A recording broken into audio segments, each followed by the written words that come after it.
Chapter 6 For what seemed to be an interminable time after the final breakdown of his physical strength, David Carrigan lived in a black world where a horde of unseen little devils were shooting red-hot arrows into his brain.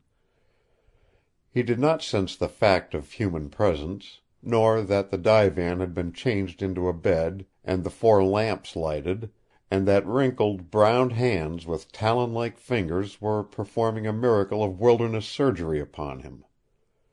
He did not see the age-old face of Nepapinas, the wandering bolt of lightning, as the bent and tottering Cree called upon all his 80 years of experience to bring him back to life. And he did not see Bateese, stolid-faced, silent, nor the dead-white face and wide-open, staring eyes of Jeanne Marie Anne Boulain, as her slim, white fingers worked with the old medicine man's. He was in a gulf of blackness that writhed with the spirits of torment. He fought them and cried out against them, and his fighting and his cries brought the look of death itself into the eyes of the girl who was over him. He did not hear her voice, nor feel the soothing of her hands, nor the powerful grip of Bateese as he held him when the critical moments came. And Nepapinas, like a machine that had looked upon death 1,000 times, gave no rest to his claw-like fingers until the work was done, and it was then that something came to drive the arrow-shooting devils out of the darkness that was smothering Carrigan. After that, Carrigan lived through an eternity of unrest, a life in which he seemed powerless and yet was always struggling for supremacy over things that were holding him down.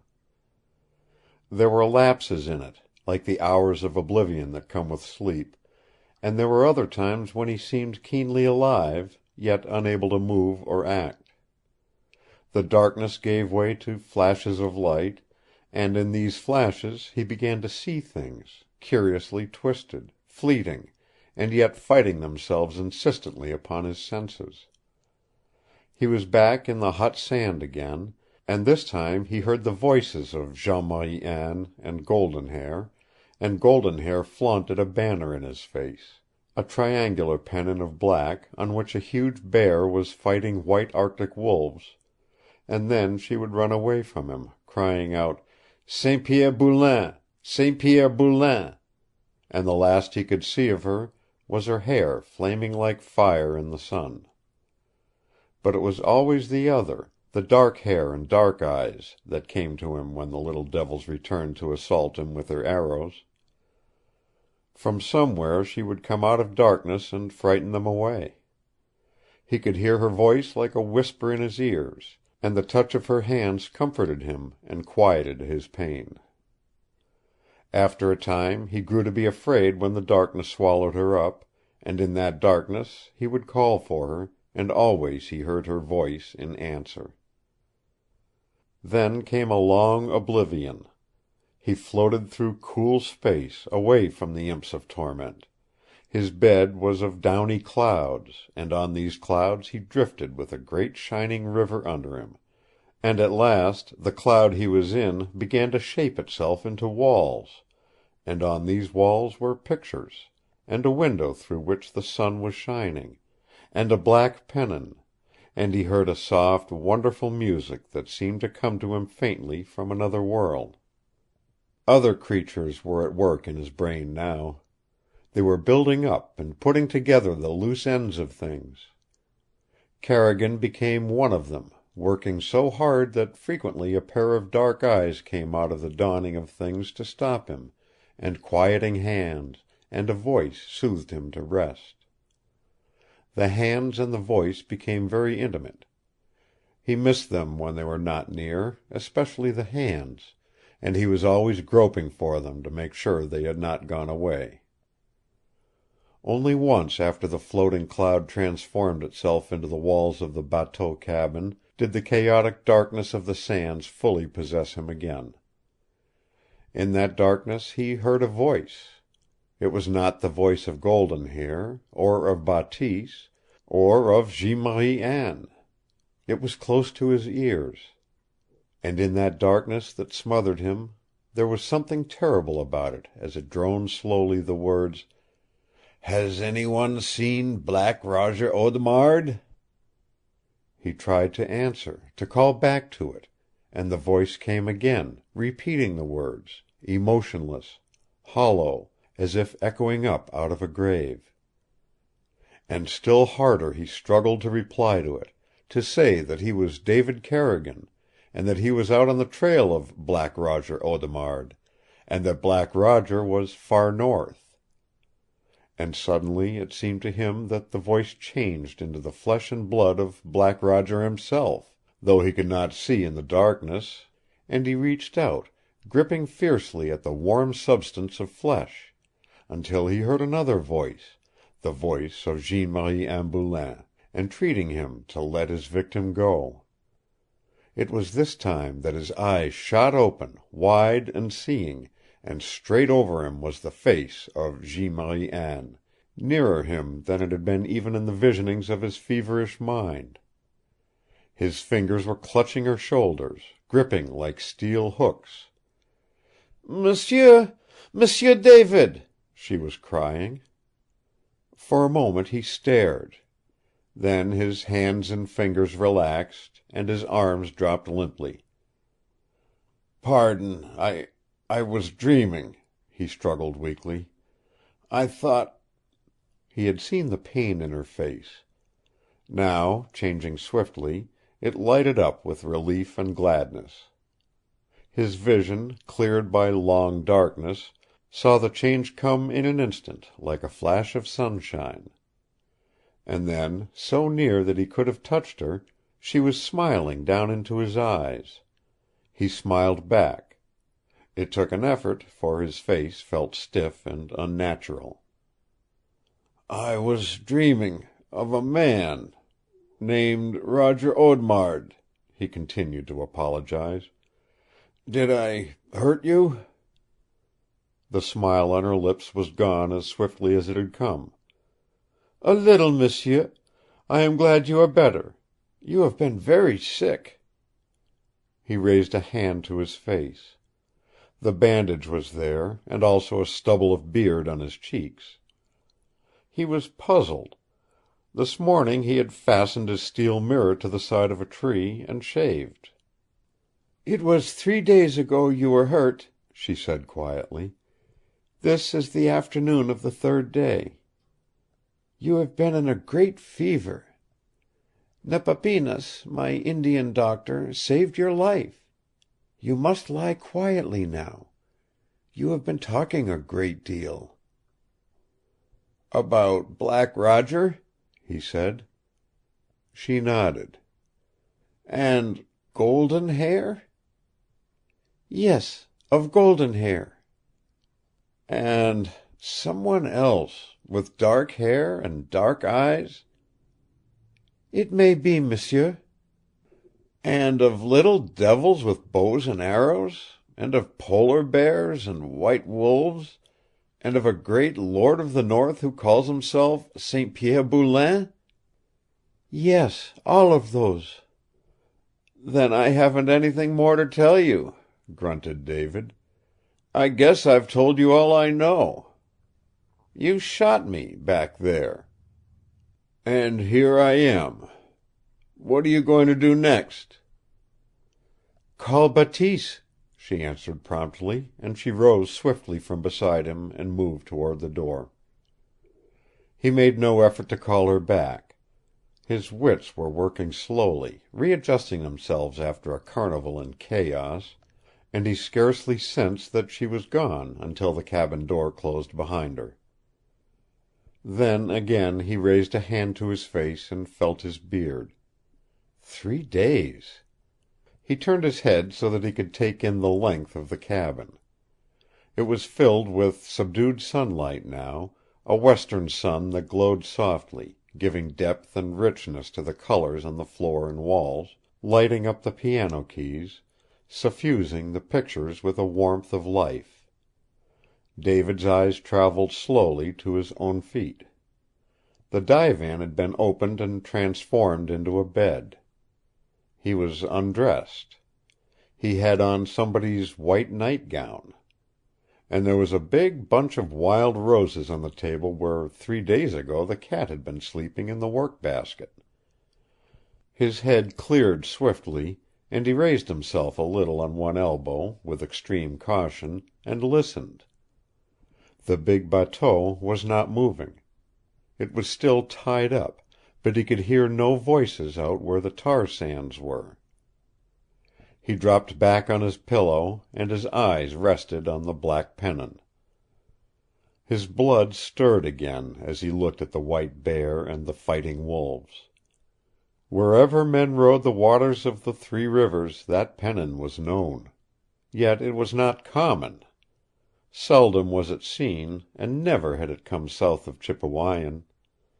Many things came to Carrigan now, things that he had heard at the Landing and up and down the rivers. Once he had read the tail end of a report the superintendent of N Division had sent in to headquarters.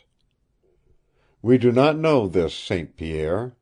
Few men have seen him out of his own country, the far headwaters of the Yellowknife, where he rules like a great overlord.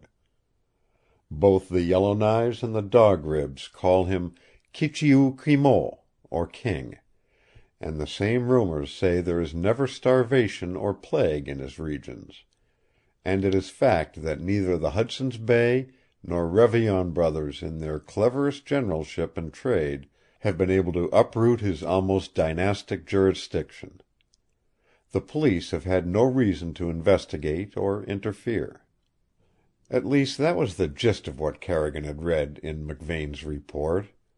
But he had never associated it with the name of Boulain. It was of St. Pierre that he had heard stories, St. Pierre and his black pennon with its white bear and fighting wolves. And so it was St. Pierre Boulain!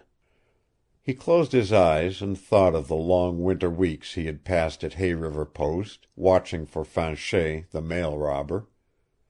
It was there he had heard most about this St. Pierre, and yet no one he had talked with had ever seen him. No one knew whether he was old or young, a pygmy or a giant. Some stories said that he was strong, that he could twist a gun barrel double in his hands. Others said that he was old, very old, so that he never set forth with his brigades that brought down each year a treasure of furs to be exchanged for freight. And never did a Dog Rib or a Yellowknife open his mouth about Kichiu-Kwimo St. Pierre, the master of their unmapped domains. In that great country north and west of the Great Slave he remained an enigma and a sphinx. If he ever came out with his brigades, he did not disclose his identity, so that if one saw a fleet of boats or canoes with the St. Pierre pennon, one had to make his own guess whether St. Pierre himself was there or not. But these things were known: that the keenest, quickest, and strongest men in the Northland ran the St. Pierre brigades, that they brought out the richest cargoes of furs, and that they carried back with them into the secret fastnesses of their wilderness the greatest cargoes of freight that treasure could buy. So much the name of St. Pierre dragged out of Carrigan's memory. It came to him now why the name Boulain had pounded so insistently in his brain. He had seen this pennon with its white bear and fighting wolves only once before, and that had been over a Boulain scow at Chipewyan. But his memory had lost its grip on that incident while retaining vividly its hold on the stories and rumors of the mystery man, St. Pierre.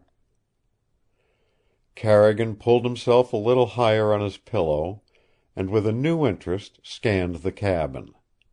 He had never heard of Boulain women. Yet here was the proof of their existence and of the greatness that ran in the red blood of their veins. The history of the great Northland, hidden in the dust-dry tomes and guarded documents of the great company, had always been of absorbing interest to him. He wondered why it was that the outside world knew so little about it, and believed so little of what it heard. A long time ago he had penned an article telling briefly the story of this half of a great continent in which for 200 years romance and tragedy and strife for mastery had gone on in a way to thrill the hearts of men.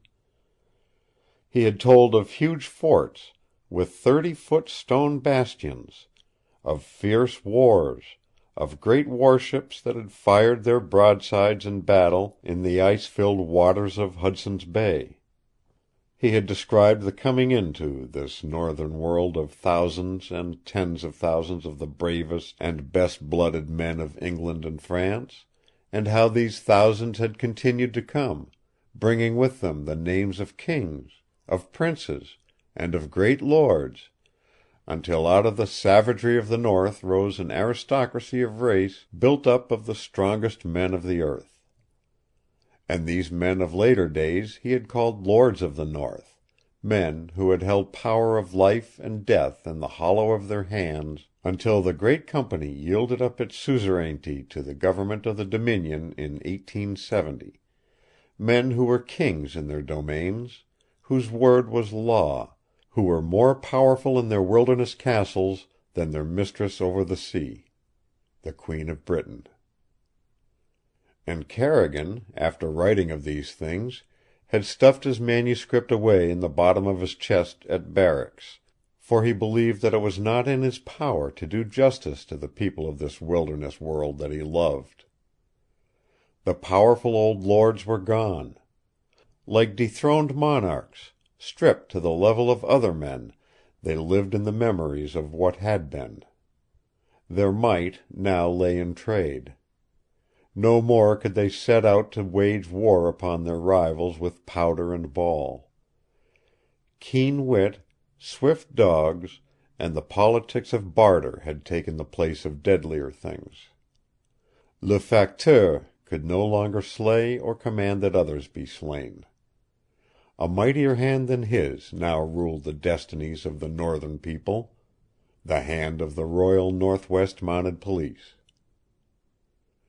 It was this thought, the thought that law and one of the powerful forces of the wilderness had met in this cabin of the big bateau, that came to Carrigan as he drew himself still higher against his pillow. A greater thrill possessed him than the thrill of his hunt for Black Roger Audemard. Black Roger was a murderer, a wholesale murderer, and a fiend. A Moloch for whom there could be no pity. Of all men the law wanted Black Roger most, and he, David Carrigan, was the chosen one to consummate its desire. Yet in spite of that, he felt upon him the strange unrest of a greater adventure than the quest for Black Roger. It was like an impending thing that could not be seen, urging him, rousing his faculties from the slough into which they had fallen because of his wound and sickness. It was, after all, the most vital of all things, a matter of his own life. Jeanne Marie Anne Boulain had tried to kill him deliberately, with malice and intent. That she had saved him afterward only added to the necessity of an explanation, and he was determined that he would have that explanation and settle the present matter before he allowed another thought of Black Roger to enter his head. This resolution reiterated itself in his mind as the machine-like voice of duty. He was not thinking of the law, and yet the consciousness of his accountability to that law kept repeating itself. In the very face of it, Carrigan knew that something besides the moral obligation of the thing was urging him, something that was becoming deeply and dangerously personal. At least, he tried to think of it as dangerous. And that danger was his unbecoming interest in the girl herself.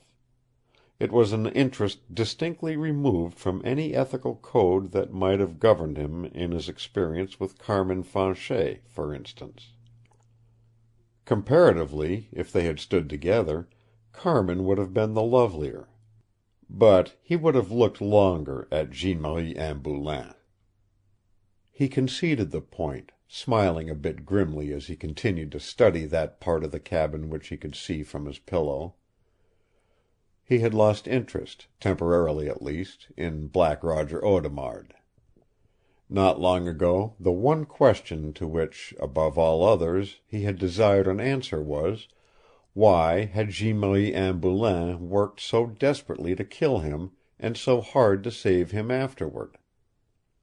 Now, as he looked about him, the question which repeated itself insistently was, what relationship did she bear to this mysterious Lord of the North, St. Pierre? Undoubtedly she was his daughter, for whom St. Pierre had built this luxurious barge of state. A fierce-blooded offspring, he thought, one like Cleopatra herself, not afraid to kill, and equally quick to make amends when there was a mistake. There came the quiet opening of the cabin door to break in upon his thought. He hoped it was Jeanne Marie Anne returning to him. It was Nepapinas. The old Indian stood over him for a moment and put a cold, claw-like hand to his forehead. He grunted and nodded his head, his little sunken eyes gleaming with satisfaction. Then he put his hands under David's arms and lifted him until he was sitting upright, with 3 or 4 pillows at his back. "Thanks," said Carrigan. "That makes me feel better. And, if you don't mind, my last lunch was 3 days ago. Boiled prunes and a piece of bannock—" "I have brought you something to eat, M'sieu David," broke in a soft voice behind him. Nepapinas slipped away, and Jeanne Marie Anne stood in his place. David stared up at her, speechless. He heard the door close behind the old Indian. Then Jeanne Marie Anne drew up a chair, so that for the first time he could see her clear eyes with the light of day full upon her. He forgot that a few days ago she had been his deadliest enemy. He forgot the existence of a man named Black Roger Audemard. Her slimness was as it had pictured itself to him in the hot sands. Her hair was as he had seen it there.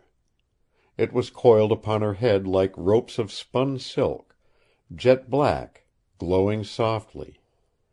But it was her eyes he stared at, and so fixed was his look that the red lips trembled a bit on the verge of a smile. She was not embarrassed. There was no color in the clear whiteness of her skin, except that redness of her lips. "I thought you had black eyes," he said bluntly. "I'm glad you haven't. I don't like them. Yours are as brown as—" "Please, monsieur," she interrupted him, sitting down close beside him. "Will you eat now?" A spoon was at his mouth, and he was forced to take it in or have its contents spilled over him. The spoon continued to move quickly between the bowl and his mouth. He was robbed of speech. And the girl's eyes, as surely as he was alive, were beginning to laugh at him. They were a wonderful brown, with little golden specks in them, like the freckles he had seen in wood violets. Her lips parted. Between their bewitching redness he saw the gleam of her white teeth. In a crowd, with her glorious hair covered and her eyes looking straight ahead, one would not have picked her out. But close, like this, with her eyes smiling at him, she was adorable. Something of Carrigan's thoughts must have shone in his face, for suddenly the girl's lips tightened a little, and the warmth went out of her eyes, leaving them cold and distant. He finished the soup, and she rose again to her feet. "Please don't go," he said. "If you do, I think I shall get up and follow. I am quite sure I am entitled to a little something more than soup." "Nepapinas says that you may have a bit of boiled fish for supper," she assured him. "You know I don't mean that. I want to know why you shot me, and what you think you're going to do with me." "I shot you by mistake, and—I don't know just what to do with you," she said, looking at him tranquilly, but with what he thought was a growing shadow of perplexity in her eyes. Baptiste says to fasten a big stone to your neck and throw you in the river. But Baptiste doesn't always mean what he says. I don't think he is quite as bloodthirsty—" "As the young lady who tried to murder me behind the rock?" Carrigan interjected. "Exactly, m'sieu. I don't think he would throw you into the river, unless I told him to. And I don't believe I am going to ask him to do that," she added, the soft glow flashing back into her eyes for an instant. "Not after the splendid work Nepapinas has done on your head. St. Pierre must see that. And then, if St. Pierre wishes to finish you, why—" She shrugged her slim shoulders and made a little gesture with her hands. In that same moment there came over her a change as sudden as the passing of light itself. It was as if a thing she was hiding had broken beyond her control for an instant and had betrayed her. The gesture died. The glow went out of her eyes, and in its place came a light that was almost fear or pain. She came nearer to Carrigan again, and somehow, looking up at her, he thought of the little brush warbler singing at the end of its birch twig to give him courage. It must have been because of her throat, white and soft, which he saw pulsing like a beating heart before she spoke to him. "I have made a terrible mistake, M'sieu David," she said, her voice barely rising above a whisper. "I'm sorry I hurt you. I thought it was someone else behind the rock. But I cannot tell you more than that, ever, and I know it is impossible for us to be friends." She paused, one of her hands creeping to her bare throat, as if to cover the throbbing he had seen there. "Why is it impossible?" he demanded, leaning away from his pillows so that he might bring himself nearer to her. "Because you are of the police, m'sieu." "The police, yes," he said, his heart thrumming inside his breast. "I am Sergeant Carrigan. I am out after Roger Audemard, a murderer. But my commission has nothing to do with the daughter of St. Pierre Boulain. Please, let's be friends." He held out his hand, and in that moment David Carrigan placed another thing higher than duty, and in his eyes was the confession of it, like the glow of a subdued fire. The girl's fingers drew more closely at her throat, and she made no movement to accept his hands. "Friends," he repeated. "Friends, in spite of the police." Slowly the girl's eyes had widened, as if she saw that new-born thing riding over all other things in his swiftly beating heart, and afraid of it, she drew a step away from him. "I am not St. Pierre Boulain's daughter," she said, forcing the words out one by one. "I am his wife." End of chapter 6. Recording